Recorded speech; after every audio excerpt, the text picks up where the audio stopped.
한 이야기를 지난주에 읽고 감동을 받은 어떤 한 부분이 있습니다.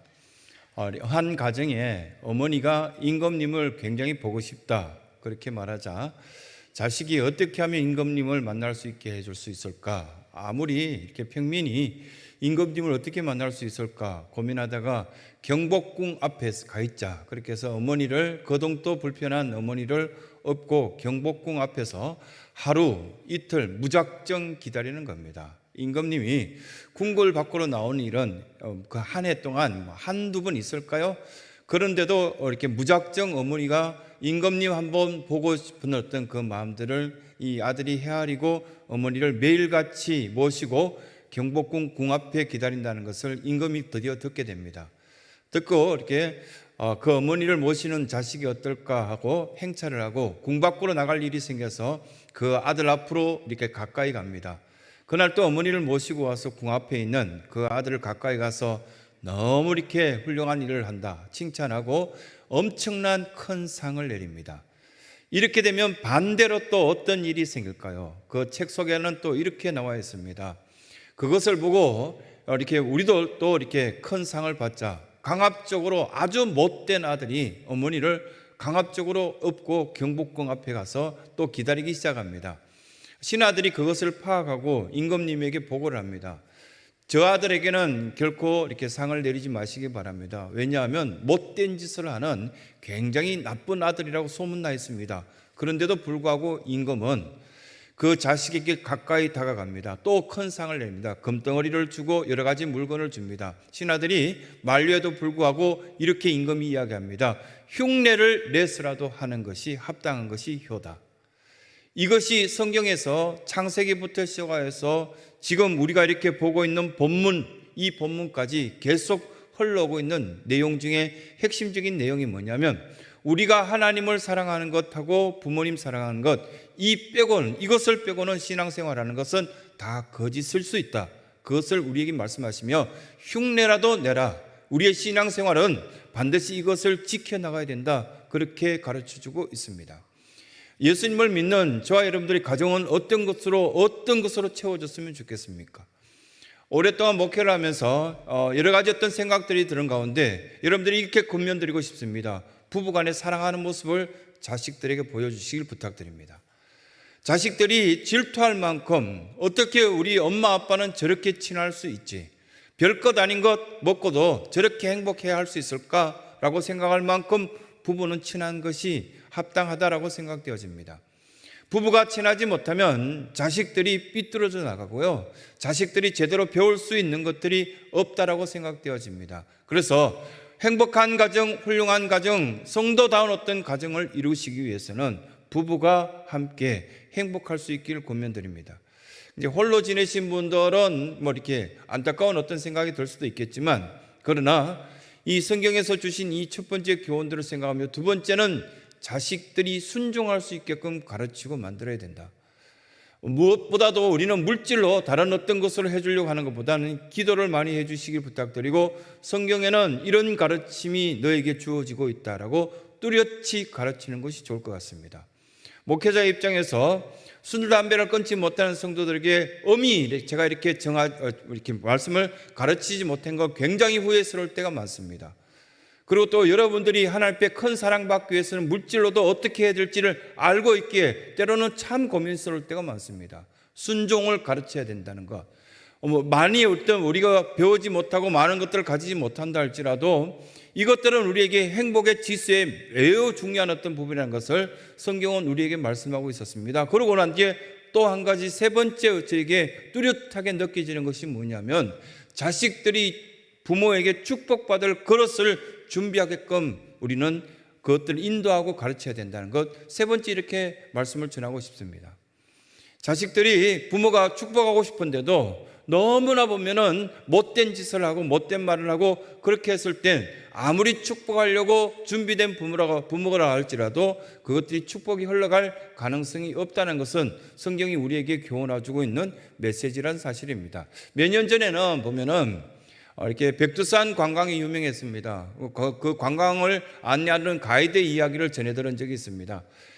대체로 보면은 한국에 있는 여러 부모님들이 그러니까 뭐 백두산 관광을 한 번은 해봐야 되겠다 그렇게 하고 중국을 거쳐서 이렇게 백두산 관광을 갈 때 가이드들이 이렇게 질문한다고 합니다. 한 30명이 이렇게 어르신들이 백두산 관광에 왔는데 혹시 딸이 보내줘서 오신 분들 손 들어보세요. 그러면 뭐 30명 가운데 28분 정도의 어르신들이 손을 든답니다. 그래서 마음을 이렇게 보면 다 잡아먹고 그래도 아들이 2명 정도는 보내주셨네요. 2분은 그래도 아들이 보내주셨죠? 라고 이렇게 묻는다면 그 어른들이 이렇게 대답한답니다. 사위가 보내주셨어요. 이렇게. 그만큼 참 제 자신도 부끄럽기 짝이 없는 것이 아들 태어났을 때 기도해줬던 온 성도들에게 아들 낳았다고 전화 다 했거든요.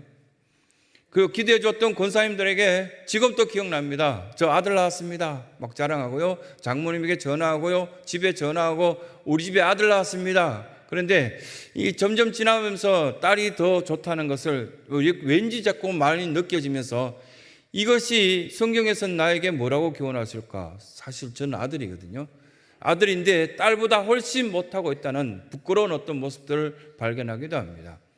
이제 거동이 점점 잘 못하시는 어머니를 모시고 며칠 전에 이렇게 보면은 어머니 꼭 사고 싶은 걸 다 사세요 이렇게 해서 갔을 때 거기에도 보면은 아들이 혹시나 어려울까봐 필요 없다, 안 산다, 나 안 먹을 거다 뭐 그렇게 하실 때 마음 한쪽에 굉장히 아팠던 기억이 납니다. 그러면서 오늘 우리에게 이 어버이 주일을 맞이하는 저와 여러분들에게 몇 가지 이 본문의 말씀이 우리에게 주시는 교훈의 메시지가 있습니다. 부모님, 하나님 앞에서 우리는 청종하라 첫 번째 말씀합니다. 하나님 말씀을 듣는 것이 가장 효입니다. 부모님 말씀을 청종하는 것, 들어주는 것이 가장 첫 번째 효입니다. 근데 왜 들어주지 못할까 생각해 보면 참 어리석기도 짝이 없고도 어느 순간 사춘기를 접어들면서부터 시작해서 대부분의 사람들이 아빠는 나의 마음을 알지 못할 거야. 엄마는 나보다도 지식적으로나 모든 것들이 수준이 떨어질 거야 라는 착각에 빠진다는 것입니다. 반면에 하나님께서는 그 엄마의 지혜와 인생의 경험을 많이 갖고 있는 아빠의 축복권 앞에서는 우리가 고개 숙여야 됨에도 불구하고 우리는 너무나 어리석은 어떤 말을 하고 결정을 하는 그런 이야기를 성경에서는 교훈해 주고 있습니다. 그래서 22절 말씀의 첫 시작을 보면 너를 낳은 아비에게 청종하라.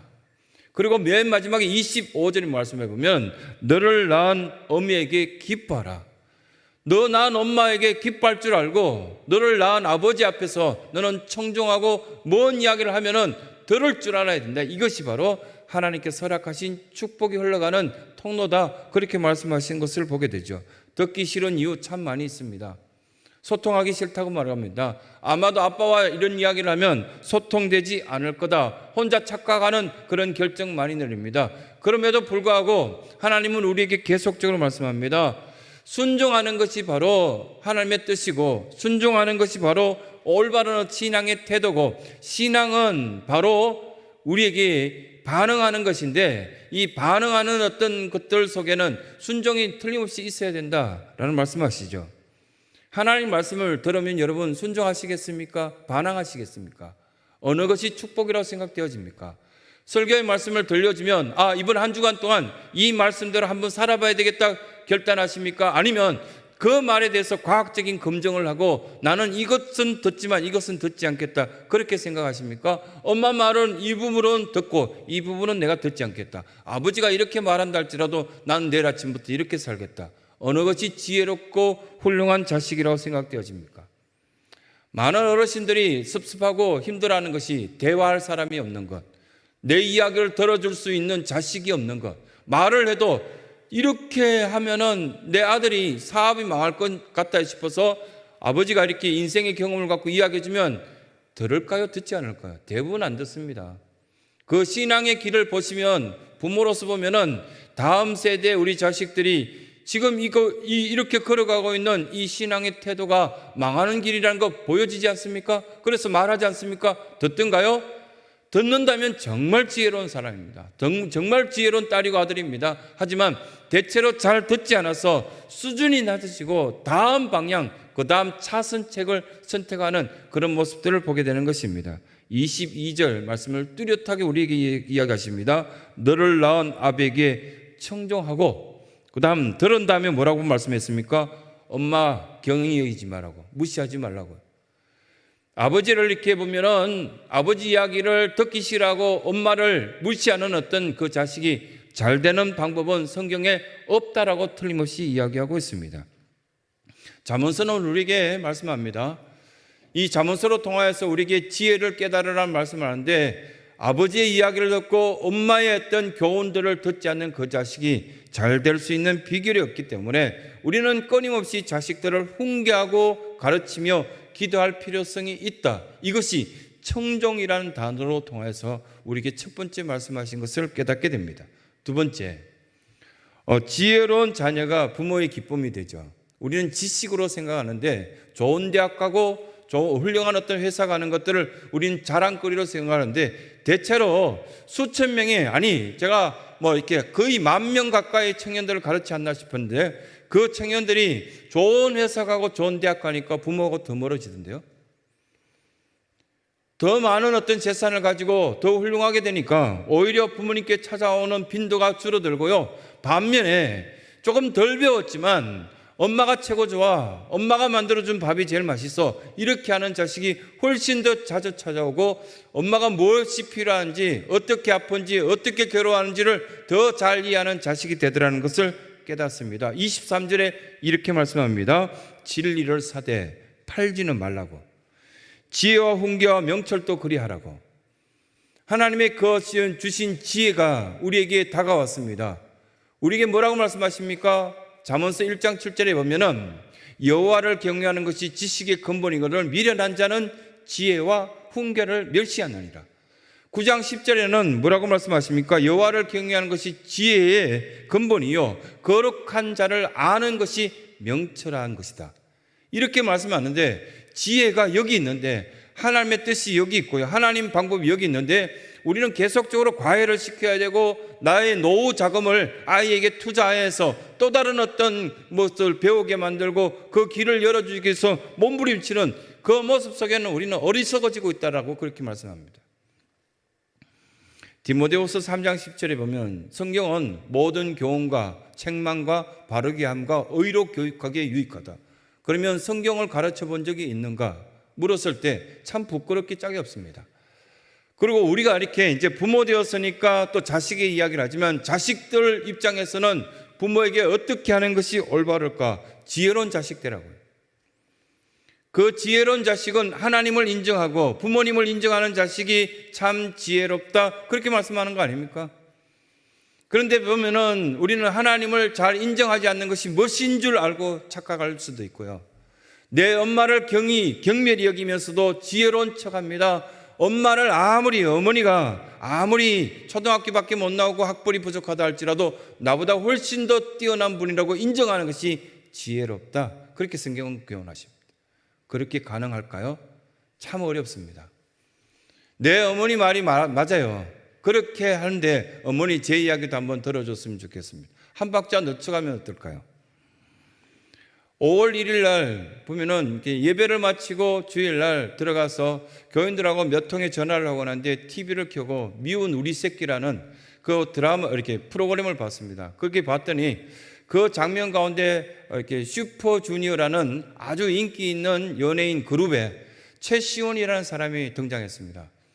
여러분들 보신 분은 잘 아시고 계실 건데, 최시원이라는 사람하고 김준호라는 이렇게 개그맨하고, 그게 부자 되는 법을 배우기 위해서 김준호라는 사람이 최시원을 따라가죠. 뭐부터 시작하던가요? 그 장면에 이른 새벽에 최시원을 만나서 5시 정도에 만나서 최시원 씨가 가는 교회를 같이 따라가는 장면부터 그 프로그램은 시작됩니다. 미운 우리 새끼 속에 보면 최시원이라는 사람이 김준호를 데리고 부자 되는 법은 여기에 있다라는 것을 보여주기 위해서 자기가 가장 먼저 어디를 가는지 보여줍니다. 그러면서 새벽 기도에 데리고 가면서 이렇게 이야기해 줍니다. 나는 이 새벽을 깨움으로 하루의 시간이 다른 사람보다 훨씬 더 길고 여유롭다. 나의 인생에 실수가 적은 것은, 부자 될 수 있는 최고의 비결은 가장 먼저 하나님께 나가서 나의 모습을 내려놓고 기도하는 모습을 보여주는 그 장면이 오랫동안 방송에 나옵니다. 혹시 여러분들이 기독교에 대해서, 교회에 대해서 방송이 이렇게 나가면 대차로 돌 던지고 욕하고 댓글 달리고 난리칩니다. 그런데 많은 사람들이 생각했습니다. 저렇게 반듯하게 살아가는 연예인 최시원이가 뭘 보여주려고 할까? 술 먹고 방탕하고 막 그렇게 형편없이 살아가던 김준호가 그렇게 매번 이렇게 보면 이렇게 공연 기획을 하고 한 번씩 공연할 때마다 1억씩 받고 뭐 그랬던 돈이 하나도 없다. 그런데 반면에 꼬박꼬박 기업체를 키워나가면서도 반듯한 모습을 보여주는 저 최시원 후배에게는 무엇이 있을까? 가장 먼저 그러니까 6시 50분에 기도의 자리에서 일어서서 이게 교회를 나가더라고요. 경동제일교회입니다. 감리교회인데요. 그 경동제일교회 어리기서부터 온 가족들이 생겼던 모습들을 그 방송 속에서 나오는데, 그 방송 속에 무엇이 나왔습니까? 이렇게 기도 시간을 마치고 나오는데 작은 어머니가 깜짝 놀라면서 김준호 씨 아니냐고 악수하면서 사랑합시다 뭐 이렇게 하는 장면이 나옵니다. 그 장면 속에서 자기 사촌도 새벽기도 나온 장면을 잠깐 비추고요. 그 모습 속에 그 가족들이 다 성전을 지키고 하나님을 사랑하고 또 부모님이 원하는 대로 신앙의 대물림을 이어받아서 그렇게 아름답게 깨끗하게 생활하는 모습들을 보여주고 있었습니다. 하나님께서는 그들로 통하여서 하나님을 경외하는 것이 지혜의 근본이고 가장 사랑받는 어떤 비결이라는 사실을 뚜렷하게 보여주는 그 모습들이 있었습니다. 그들에게 있어서 보여주는 이 장면 속에서 지혜가 뭔지 믿음이구나, 명철이 뭔지 보여줬습니다. 명철은 하나님 말씀을 가장 먼저 듣고 하루를 결정하는 것이구나. 세 번째, 그에게 있어서는 무엇을 보여줬냐면 들은 말씀대로 그대로 행동한다는 것. 한강을 1시간 정도 뛰고 그리고 식사할 때도 보면 깔끔하게 생활하는 모습들을 보여주었습니다. 그러고 난 뒤에 뭐라고 이야기하냐면 부모님께 순종하는 것. 그 아름다운 모습들을 이야기할 때 아무도 그게 반론을 제기하지 않고 다 칭찬하였습니다. 사람들이 지혜를 찾습니다. 그리고 많은 어떤 복을 얻어서 부자 되길 바라고, 그리고 또 많은 사람들에게 칭찬받기를 원하고 있습니다. 그러나 부모님을 하찮게 여기거나 하나님을 경외하지 않는 그 사람에게 지혜로움이 있겠는가? 없다라고 틀림없이 성경은 우리에게 말씀합니다. 세 번째, 기대와 즐거움은 얼굴로 표현되어집니다. 틀림없이 우리의 기대감이 있는 사람들의 눈빛과 표정과 어떤 피부가 이렇게 보여주는 여러 가지 모습들 속에서 기대되어지는 모습들은, 이건 모든 것들은 얼굴로 표현되어집니다. 감사가 넘치는 사람들의 표정 보면 여러분 다 아시지 않습니까? 고민에 찌들어 있고요, 괴로움에 찌들려 있는 사람들의 표정을 우리는 다 알고 있습니다. 부모님을 존경하고 사랑하는 사람들의 그 모습은 조금 달라 보일 겁니다. 다 알고 있습니다. 평안한 모습, 물질과는 상관없습니다. 아무 환경도 상관없습니다. 그저 그 모습 속에서는 늘 하나님께서 베푸신 은혜가 넘쳐나는 것을 우리가 쉽게 느낄 수 있습니다. 그래서 잠언서 23장 26절, 오늘 읽었던 말씀 그 다음 말씀에 보면은 내 아들아 내 마음을 내게 달라고, 내 눈으로 내 길을 즐거워하라고. 지금 하나님께서 너에게 준 그 길을 즐거워하면 또 다른 즐거움이 넘칠 것이다. 그 앞부분이 우리가 읽었던 25절 말씀에 너 낳은 어미를 기뻐하는 그 사람이 또 다른 기쁨을 얻을 것이다. 그런데 대체로 보면 사춘기 이후로부터 엄마를 기뻐하는 사람이 그렇게 많지 않아요. 그런데 이 성전 안에는 독특하게도 이스라엘 백성들이나 한국 교회의 모습들 가운데 보면 어떤 일이 있더라도 내가 어머니를 경멸하는 일은 하지 않아야 되겠다, 이 마음 가진 성도들이 참 많다는 것들이 참 아름답습니다. 이것이 하나님의 뜻이거든요. 이게 하나님의 방법이고요, 이 방법 위에는 더 좋은 것이 없다는 것을 쉽게 알 수 있습니다. 휴가철에 보면은 이렇게 한 도시를 들렀다가 교회를 묻습니다. 이렇게 보면 경찰관들에게도 이 동네에서 제일 좋은 교회가 어디 있습니까? 그리고 마을 주민들을 보고도 좋은 교회가 어디 있습니까? 이렇게 물어보신 적 있습니까? 한 3년 전에 다른 나라에 가서 주일을 지내게 돼서 저는 휴가를 여러분들에게 얻어서 거기에서 예배를 드리러 갈 때 아침에 일어나서 어느 교회를 가면 좋을까? 보면 그레이트 커뮤니티라는 교회가 있다고 해서 소문에 이렇게 이야기를 들었습니다. 그래서 주변에 있는 분들한테 물었더니 뭐라고 표현했는지 아십니까? 그 교회 교인들은 웃고 지낸다고. 예배를 마치고 나오는데 다 웃고 마음 편안히 한다고. 그래 많은 어떤 사람들이 그 표정을 보고 많은 사람들이 자랑하기를 그 교회 가면 사람들이 웃는 것을 볼 때 좋은 교회라고 우리는 생각한다. 가정을 돌아보면 이런 생각도 들지 않습니까? 우리 자식들이 웃고 지내는가, 아니면은 그 얼굴이 너무 이렇게 자꾸만 찌그러져 가고 있을까? 뭘 요구하기 때문에 저렇게 찌그러져 가고 있고 힘들어 할까라는 것들을 우리가 생각해 볼 때, 성도들의 가정이라는 것은 하나님께서 함께 하시는 그 가정의 특징적인 모습이, 내가 이렇게 부모님을 사랑하는 모습으로 하나님을 사랑한다면 우리 얼굴에 표현되어져 있다라고 성경은 우리에게 그렇게 가르쳐주고 있습니다. 하나님의 형상으로 지음받은 대표적인 인물은 아담입니다.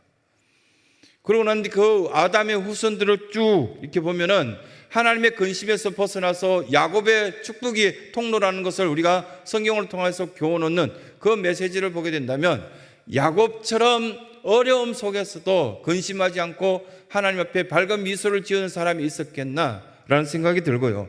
가룟 유다의 모습과 비교되지 않습니까? 가룟 유다는 자기 뜻대로 자기 생각대로 결정했지만 죽을 인상을 쓰고 괴로워했습니다. 그러면 우리는 부모님 앞에서 하나님 앞에서 어떤 표정과 어떤 얼굴을 보여야 될 것인가, 성경은 우리에게 이미 말씀하고 계시다는 것을 깨닫게 됩니다. 정말 효행을 하는 어떤 자식들이라면 자식들이 엄마 앞에서 웃죠.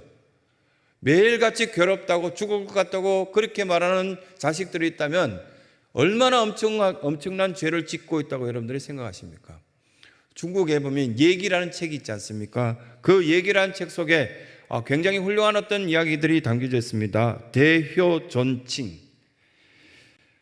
기차 불효, 기하 능양, 이런 어떤 말이 있었더라고요. 가장 앞부분에 보면은 대효, 가장 큰 효는 존친, 부모님을 굉장히 존경하는 그 모습이 가장 큰 효다. 두 번째, 기차불욕. 기차불욕이라는 것은 부모님에게 욕되지 않게 살아가는 것이 두 번째 효다. 기하양능. 세 번째, 가장 아래 저급한 효는 무엇이냐? 어버이날 되면 용돈 한번 던져주고 1년을 또 그냥 지내가는 거야. 어머니에게 갑자기 나타나서 어버이날이 되는데 어머니 뭐 드실래요? 그러고 난데 뭐 이렇게 아무거나 먹지, 그러면은 자기들이 멋대로 식당을 정하여서 어머니들이 한 번도 먹어보지도 않은 파스타 정해놓고요. 파스타 맛있죠. 그러니까 어머니들이 드시고 난 뒤에 쟤한테 뭐라고 이야기하실게요? 속이 너글거려서 힘들어 죽을 뻔했다고. 그러고 난 뒤에 뭐 이렇게 보면은 자기들이 준 용돈 한 10만 원은 1년 내내 기억하는데 어머니께 받아간 수백만 원, 수천만 원은 왜 한 번도 기억 안 하냐고요. 부끄럽기 짝이 없는 이야기입니다. 기하, 양능, 양육하고 보살펴드리고, 이 능양이라는 어떤 단어 속에서는 굉장히 귀한 어떤 뜻이 담겨져 있는데, 사도 바울은 이것을 데살로니가전서 아주 쉽게 풀이해서 이야기했습니다. 항상 기뻐하라, 쉬지 말고 기도하라, 범사에 감사하라. 이것은 하나님의 뜻이다. 이것은 바로 너의 엄마의 뜻일 것이다.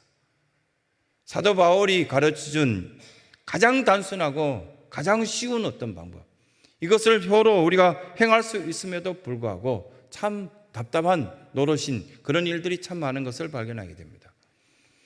부목사 시절에 이렇게 참 교회가 중고등부가 너무너무 어렵다고 잠시 중고등부를 맡아달라 해서 중고등부를 잠시 맡았을 때 고등부 아이들 가운데 어느 날 이야기하다 보니까 몇 명 아이들이 고아원에서 이 교회를 출석하고 있다는 것을 알게 되었습니다.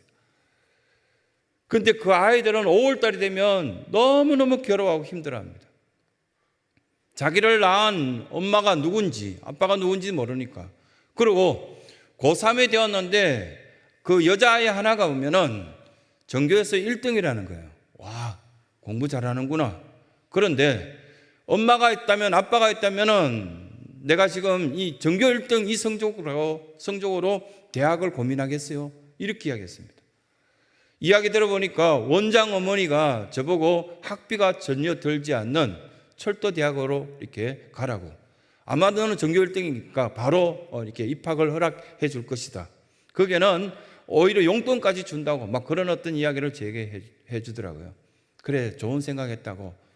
그러고 난 뒤에 19살이 되면 무조건 고아원에서 고3 딱 졸업할 때 나가야 되는 거 여러분 아시죠? 이 19살짜리 여자아이가 어딜 나간단 말입니까? 집도 없고 아는 사람도 없고 너무 비참해하면서 너무 괴로워하면서 다른 아이들은 이 성적으로는 꿈을 꾸고요. 어떻게 하면 이제 학교 입학했다는 통지를 받으면 여행 갈까 뭐 이렇게 놀러 갈까 어떻게 하면 나도 이렇게 입어보고 싶어 했던 짧은 치마도 한번 입어보고 싶다 그런 생각할 텐데 이 아이는 먹고 살 일 걱정하고요. 막 염려하더라고요. 부모님이 없어서 그래요. 그런데 그 아이들 몇 명하고 고등부에서 같이 이야기하고 지내다가 발견하는 게 제 마음을 치게 된 하나가 있습니다.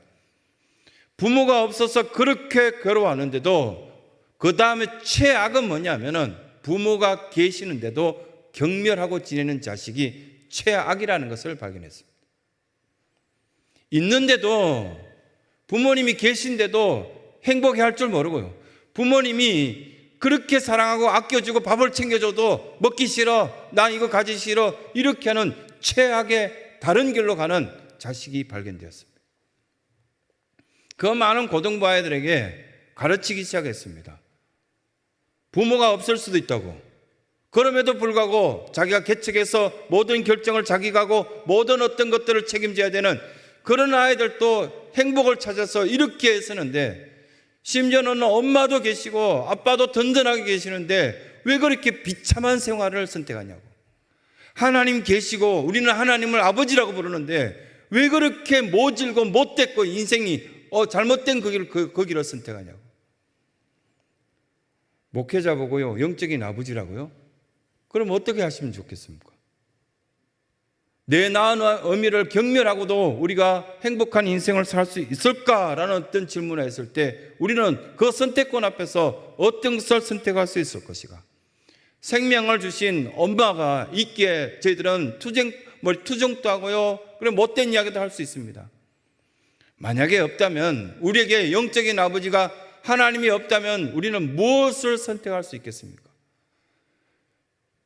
나에게 새로운 어떤 생명을 줘서 영생이라는 것을 기쁨을 주셨는데 계속적으로 불평하고 짜증내고 그렇게 하는 사춘기 아이로 머물러 있겠는가? 아니면 그 십자가의 은혜로 통해서 우리는 새로운 한 단계 도약한 여러 어떤 아름다운 모습을 통해서 축복의 통로가 될 것인가 선택하라, 그렇게 말씀하신 것을 오늘 우리에게 주십니다.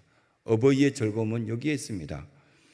청정하는 것, 그리고 지혜로운 자식이 되는 것, 또한 하나님께서 주신 은혜와 매일같이 기대되어지는 즐거운 어떤 표정으로 하나님 오늘도 저는 기대되어집니다. 이 예배를 드리고 난 뒤에 하나님의 도우신 은혜 속에서 또 다른 어떤 은혜 속에서 우리는 승리하게 될 것을 저는 확신합니다. 그 기대된 어떤 믿음으로 통하여서 여러분들 가정으로 돌아가시고 세상에서 승리했던 소식들을 다음 주에 이 예배 자리에서 다 함께 고백할 수 있는 복된 은혜가 있길 간절히 소원합니다.